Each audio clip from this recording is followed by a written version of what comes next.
Hey guys, thanks for coming. So let's get started. Okay, so my name is Dan Regalado, and we're going to be talking about an infusion pump. We can see it here. Let's talk about the disclaimer first. This is just for educational purposes. All the vulnerabilities that we identify, we discuss with the vendor. They are committed to the 360 days fix. They work with us pretty close. They respond right away, so I really appreciate the vendor around it.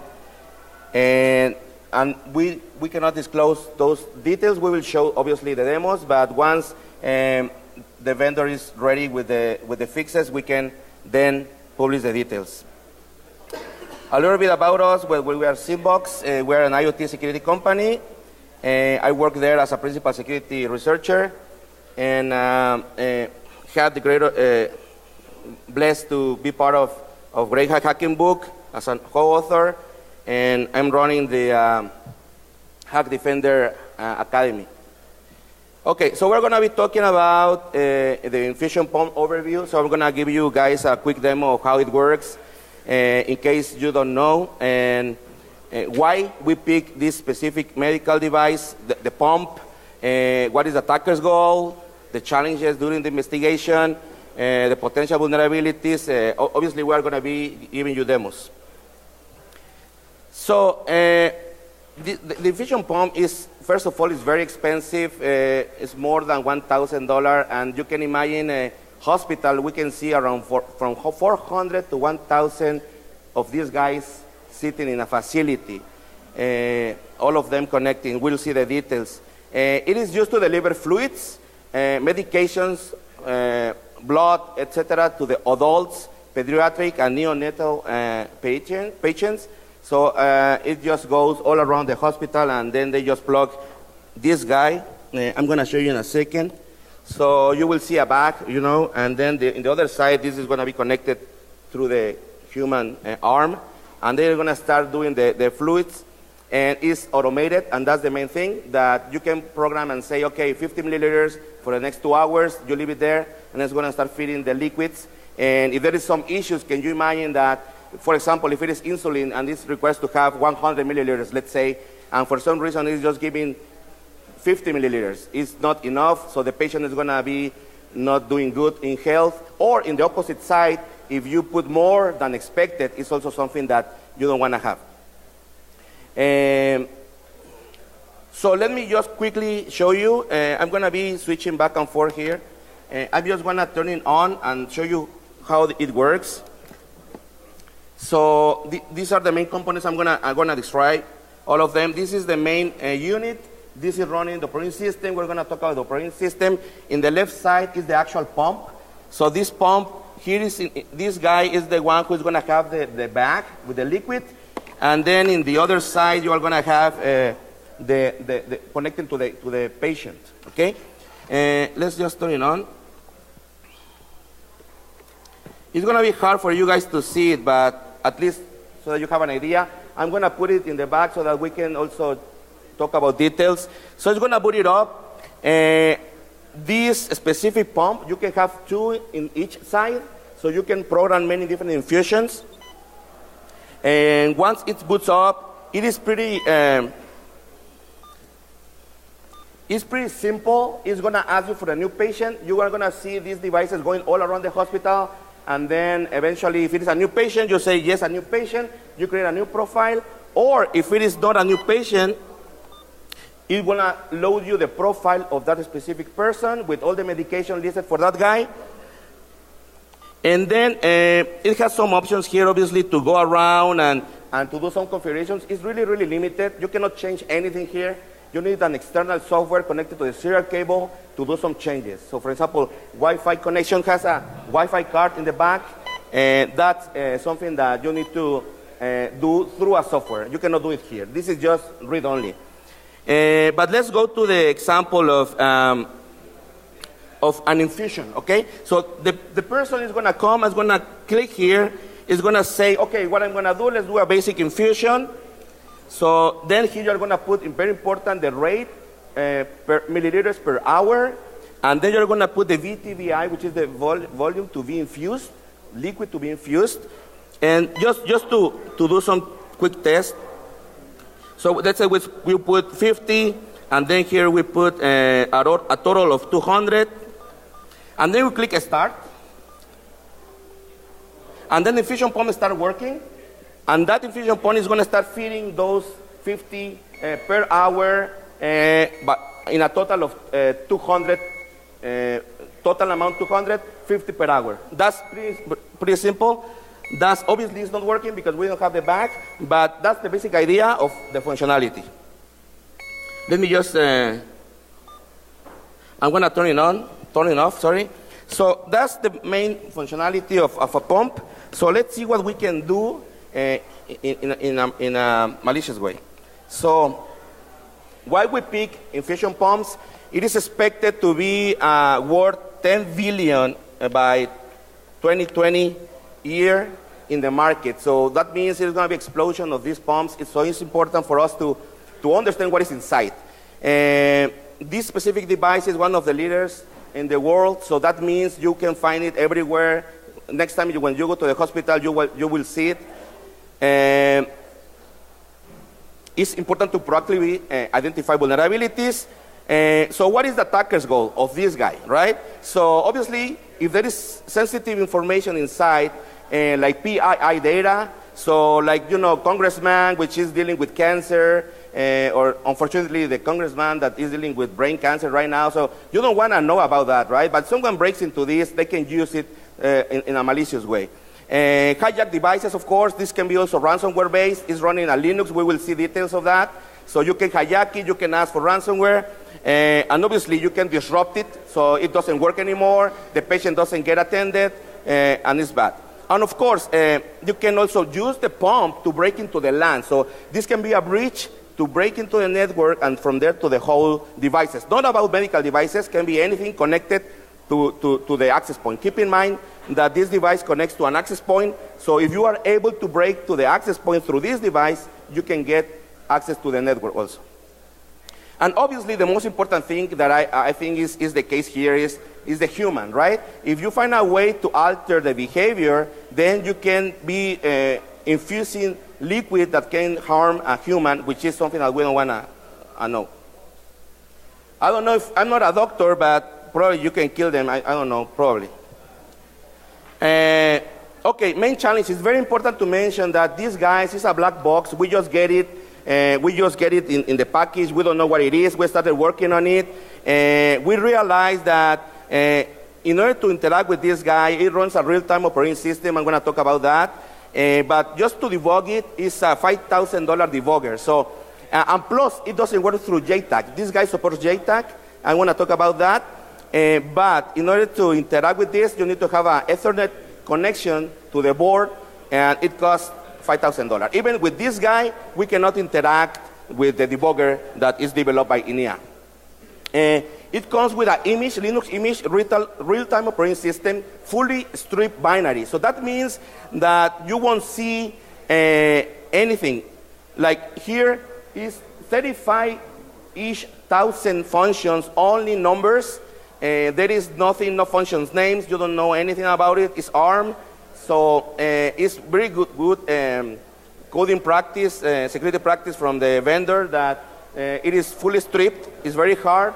And plus, they have error handling. So every time I crash something here, it just shows me error message 1, 2, 3, 4, 5, and it doesn't give me a stack trace, doesn't give me any details. So that's a good practice. Okay, so let's talk quickly about the architecture. So this guy runs an Intel Xscale. It's very funny because Xscale was from Intel, then Intel sold it to Marvell, and it was pretended to run a strong ARM, but then they switched it to ARM40, which is the version that is running right now. It has models that run with the system on a chip, which is just a small chip running everything inside. Here is the data sheet. But basically, this guy is able to run Windows and Linux because it was based on Intel and then switched into the ARM architecture. Here is a little bit details of these internals. So here is the JTAG that I mentioned so that you can interact with the processor. But unfortunately, with that debugger that I mentioned, you cannot do it through JTAG. Here is the PC card. This is very important, guys. Inside the pump, probably you will see it here in a second. It uses this small compact flash card. That compact flash card, as you can see, is mentioned here. So that one is going to be able to boot the operating system. The operating system is inside that card, which means you can play around it. We will see how. Obviously, it has LCD, it has RAM, it has DRAM, and it has a flash RAM also that we will see how we can play with that. Okay.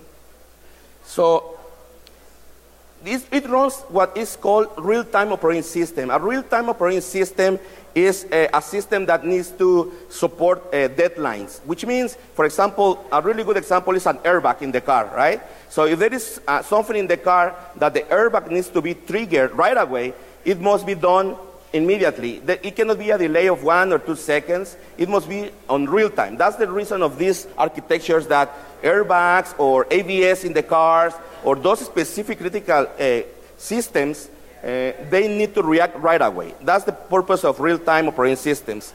This specific company, ENEA, is the creator of this real-time system. It's a Linux-based ARM system, and it is all around. It is in medical, it is in industry, it is in automotive, it is all around different industries, industrial CS also.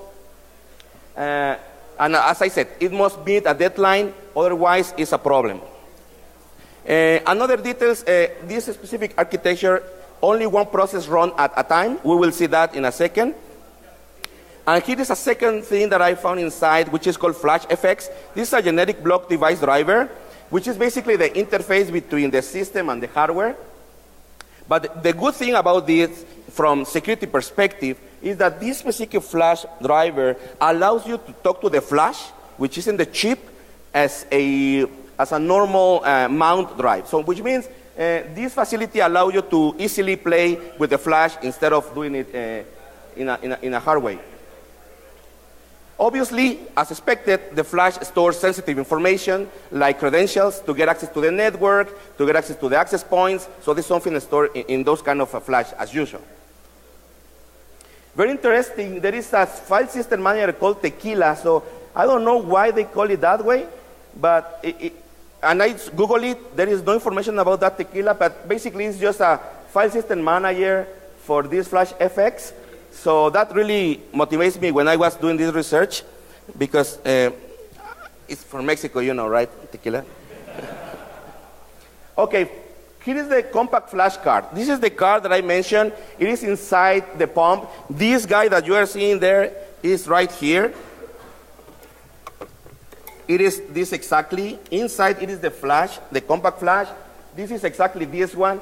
And it runs, as I said, the ENEA OC system. It stores medical information like the profiles of the different patients, like the medications per patient. And here is some content. Obviously, some of it I removed. It has some firmware there. Here is the binary, the ELF binary that I talked to you, the real-time operating system. This guy comes with the kernel and the application running this guy. So it's a 7 megabyte file, fully stripped symbols. So you can imagine it's very hard to deal with it. Here is more information about the patient profiles, some information about the configuration of the pump.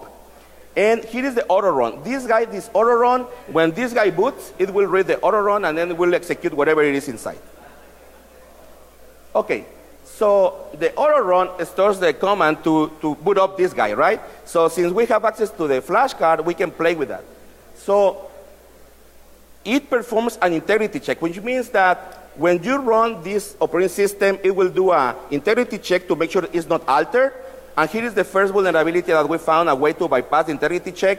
At this point, we cannot release the details, but the main thing is that we can alter that Linux binary, we can alter it, and then start playing with it. What are the consequences of that? So I prepared a quick demo for you guys so that you can see how it should work. So what I'm going to do is I'm going to switch. This is the original compact flash card. And I'm going to just switch it with this one. This one comes with the bypass of that real-time operating system. It comes with some modifications. Let's see what are those modifications and what would be the consequence. Let me just. So you need to plug this in very, very careful, because otherwise it won't run, and I already burned many different cards. So, okay, so let's start it up. Probably you can see something around it. So the first thing that you can change is just the boot up. Here is where you can put a ransomware message. That's obviously one-on-one case, right? You can put a ransomware, pay me Bitcoin money, and then it doesn't boot up, and then you get scared people, it doesn't work, and then you can start playing with that. So that's because we modify the boot process. Now, once inside, one of the things that is very important is here in the options. In order to see the network status of the pump, you need to enter a PIN number. By default, if you go and Google it, it's a 32211 for something like that. It's the default one. But since we are able to modify it, we can change it to whatever we want. So, for example, my favorite number is 777. So I just change it to 777 here. And I don't care what is the number, right? Because I just go to the image, find that specific pin where it's stored, and just replace it with whatever I want. And that gives you access to the configuration. You can see here that the pump is trying to associate with a default Wi-Fi, right? So it's something that is already inside, it's already in the ROM. We cannot touch it, we cannot change it, but at least we know the SSID. Later we can see that how we can modify this. So this is another example, right? You can change PIN numbers, you can change sensitive access to the pump, but let me show you the most interesting one.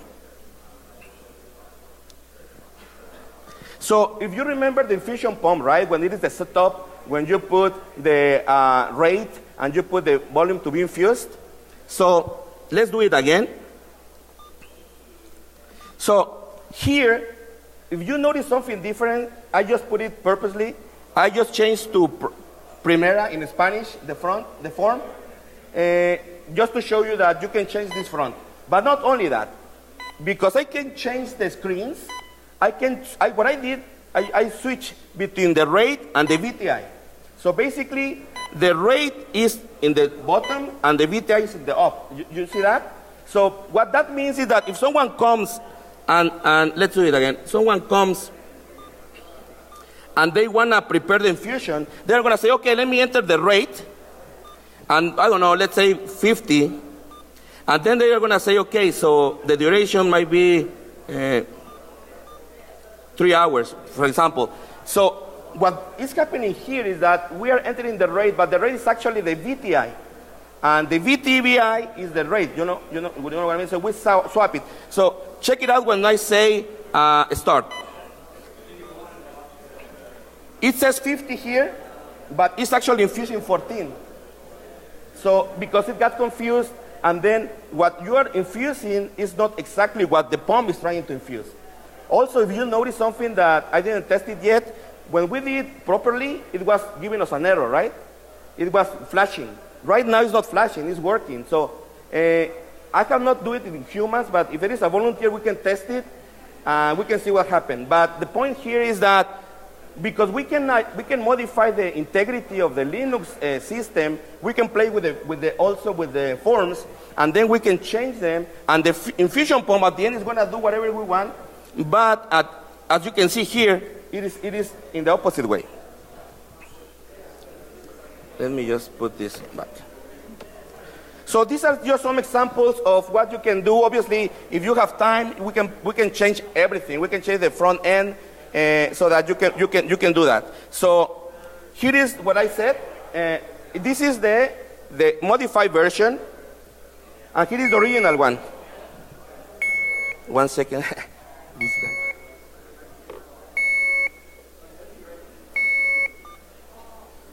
Okay, so here you can see, guys, in the right side is the original version. You remember it was the rate here, the VTVI, and here is the way it works. In the right side, I just changed this title just to make it evident, but the most important thing is here, the swap here. I change the VTVI for the rate, which means the person who is entering here is entering the opposite way.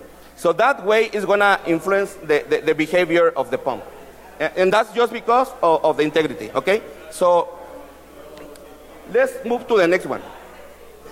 So here is some commands that are found that you can use. It's basic Unix-related commands, but those Unix commands can help you to do a lot of stuff. So you can do mem copies, you can do formats, you can do mem dumps, you can dump the flash, you can run.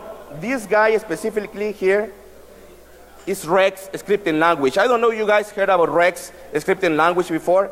It's like a Perl, but I never heard before. It's one of those weird things running in this kind of devices. But that one can help us to actually do more stuff because we don't need to play with ASM assembly. We can play with just Perl script, like Perl script. Here is what I was telling you. This is the process running inside. As you can see, there is just one process running at a time.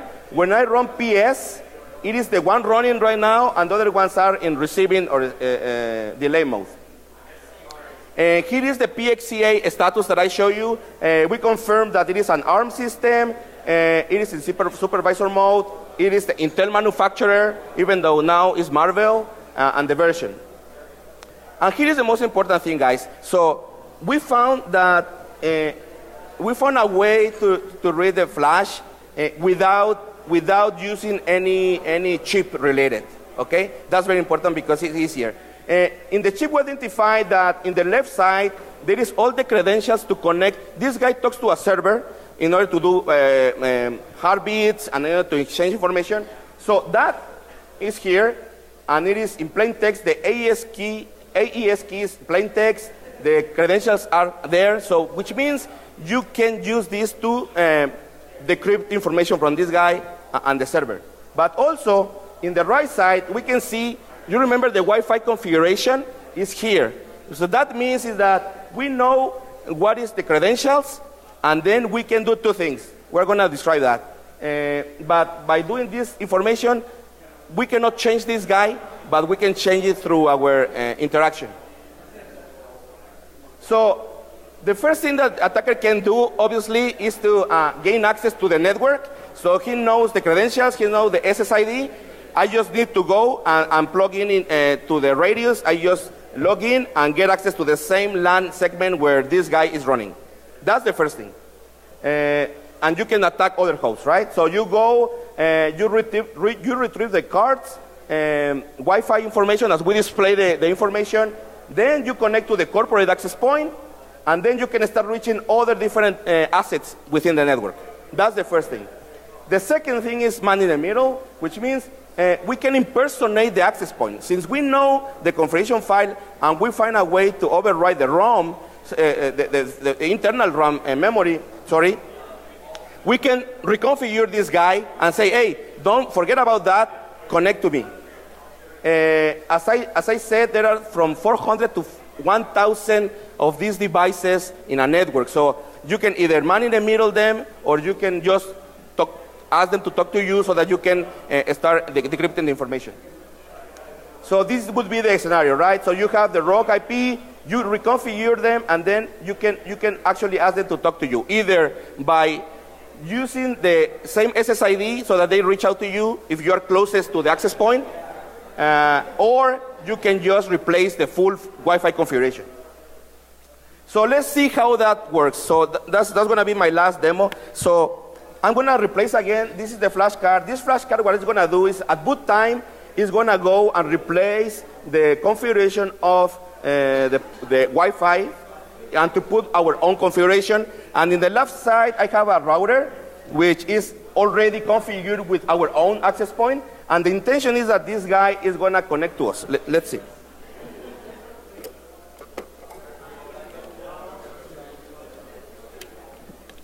So we just flip this guy.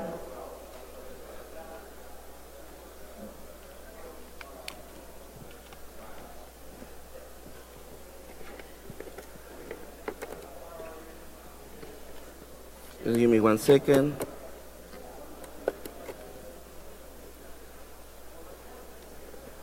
So normally, if you don't connect this properly, the Wi-Fi is gonna just stop working. It's a lot of problems. So hopefully it works now. So I'm gonna turn this guy on, and that's gonna start booting up. During the boot up process, it's gonna replace the configuration file. Probably you don't see that at the beginning. It says, if you remember, the SSID was default, adult. So let's see now.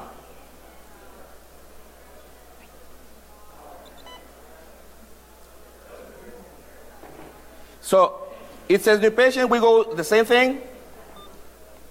Let me show you the Wi-Fi configuration. Again, it asks us for the access, the NIP, but we already replaced it. You can see that now it's trying to authenticate to Symbox inside, which means we replace the configuration with our own one. And now, if we have an access point with this SSID, it will connect to us. So let me do it right now. So I have here my access point with my radius. What is going to happen is that as soon as I boot it up, it's going to say associated here. Let's see.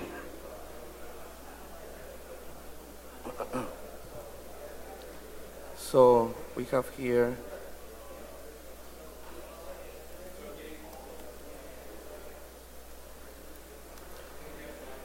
So here is my radius. The radius is running now.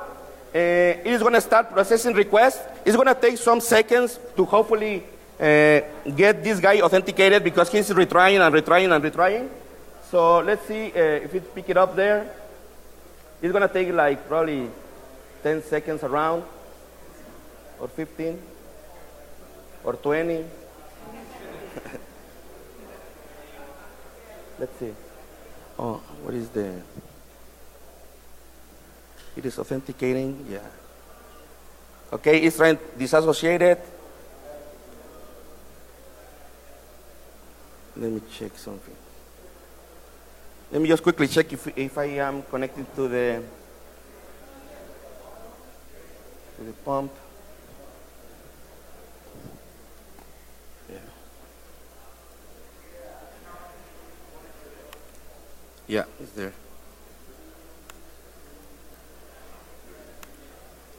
Okay, let's see. Okay, it is now is receiving information, and it's associated. You see that here? It says associated, and now let's go to the net address, and I got an address that I assigned to the pump. So at this point, it is not stable. You can see it is flipping. It's gonna get the access the IP once again and again because it is trying to connect to the server. Since it is not server, it's trying to authenticate again and again and again. But as you can see, we are giving it the IP address. So as soon as we have the established connection with the server, so we are able to just replace whatever we want and then take it to us, do money in the middle. But at the end of the day, the most important thing here is that we can fully replace the configuration stored in the internal RAM.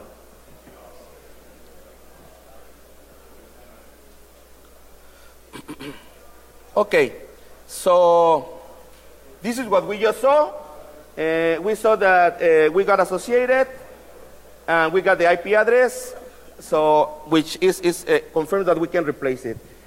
Finally, summary, we talk about the integrity check bypass, where we can change the forms, we can change the pin numbers, and we can keep playing, right? It's up to us to whatever we want to change, because at that point, the file can be altered. We talk about changing those settings, of course, the Wi-Fi settings.